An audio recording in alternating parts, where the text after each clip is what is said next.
Hey everyone, it's your boy Tao. What's up? Sounded terrible. Okay, so to start the drawing, I like to use a light pencil like a 2H or an HB just to get the main outlines down. And I also make sure not to push too hard with the pencil because when I do that, it leaves dents in the paper which make coloring in that area difficult later.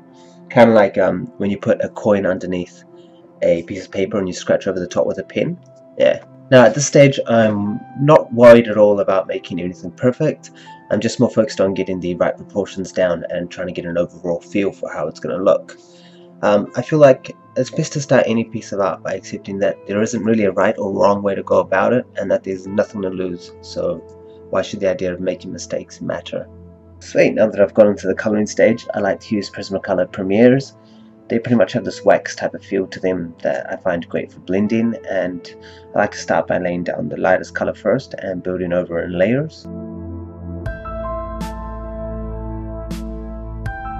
I use the grey paper in the back because it allows for the white, well the colour white, to be seen, right?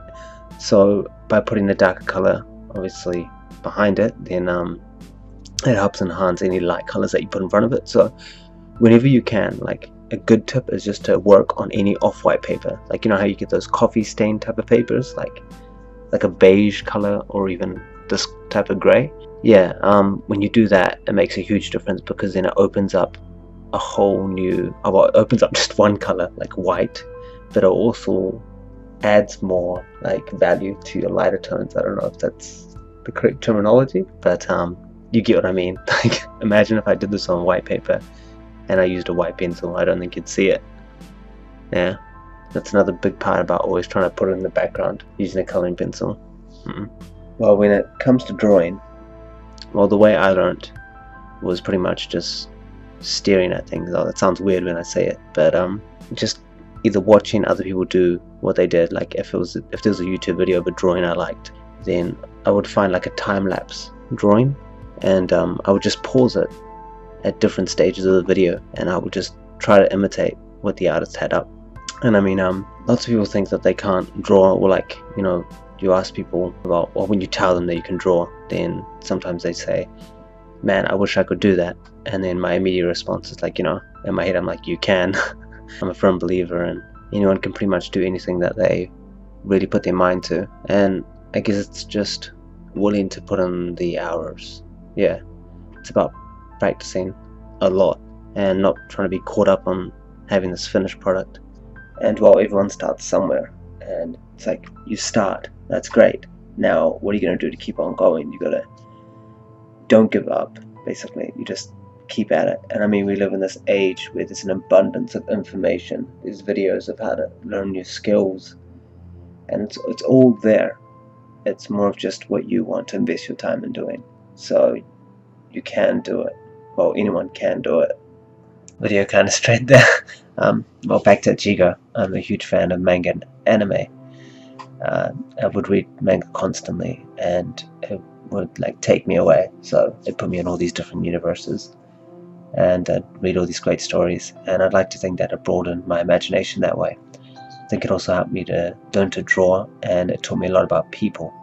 Now, when I say that, it taught me about how anything anyone is doing is basically because they're following their own idea of what's right, and you can't really fault them for that.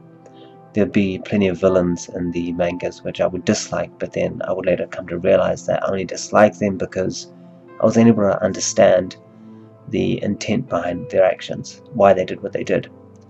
And when I began to look at it that way, I would ask myself more questions, such as I just really try to understand the character before being so quick to judge them. And I feel like you can apply that to the real life as well, or to real life situations and interactions with people. That would have to be the biggest lesson that I've learned from manga and anime, amongst many others, such as not giving up and really trying hard to overcome any struggle. If there are any manga fans or anime fans that are watching this, I'd actually love to hear from you guys. If you just comment down below about what lesson manga or anime taught you, or what you really took away from it, or even what your favorite manga was or why. I think, yeah, I'd be really keen to hear that.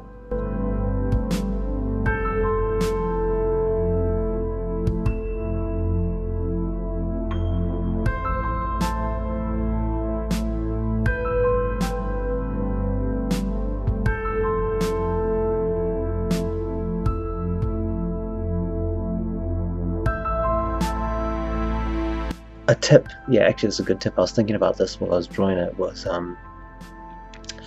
put down a color, and then in order to blend it, you take the lightest version of that color and then just scribble over the color that you just put down, and it softens and blends it in. You see me do it right in the corner of the sleeve over there with the black and white. So all I did was use the black. I laid down a pretty thick outline, and then I just went over it in white and smudged it in with the black to make it gray. And you can do that with other colors, like sorry to mention it now, but if you rewind back and you look at how I did his hair, you'll see that I used the exact same method. I laid down the orange, and then I put the slightly dark orange down, and then I went back over with the white and just blended it together. Yeah, you can also buy pencils that they don't have any color in them. They're just colorless Prismacolors, and you can use them to blend. Yeah, and then I just go over with the pen to add those small fine details. Right, that's nearing the end of the video, so I think I should do this more often. I'm not sure. I'd really actually appreciate any feedback as to how these videos are going, and yeah, I'll definitely work on it, but I feel like this would help me improve. Well, yeah, just talking. Anyways, thanks so much for watching. I hope you enjoyed the video. If you did, then, and you want to see more, then consider subscribing. But either way, thanks. Hope you have a great day. Bye.